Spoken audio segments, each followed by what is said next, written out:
And I think that's like if I rewind the clock for me, it was probably one of the hardest things that I had to get over. And so I think that's why maybe my message resonates with a lot of people is because it was so hard for me to get over. And what's interesting is basically anybody who's listening, the harder it is for you to break free of whatever kind of mental prison you've made for yourself, whether that's real or just in your head, the more compelling your story will be when you break through it, because it will resonate with even more people.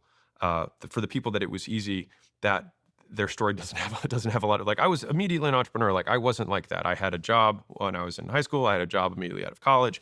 Some people were like, I was selling lemonade out of the back of my thing when I was 13. I didn't do any of that. Like I school failed me. I actually was pretty good at school. Like, I didn't have any of those issues. You know what I mean? And so I had a pretty clear career path. And so I had what many would consider like I had a real opportunity cost.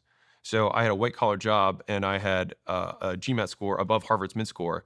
And so I had a really clear path of what my life could look like in the next 20, 30 years. And it was fairly well defined. Like I'll go to Harvard or Stanford or one of the top business schools. And then I will either go back into management consulting or I'll go into investment banking and then eventually end up in private equity. And that would be the path, right? And then all the flowers would be set at my feet and everyone would say, we approve of you. You're an excellent person.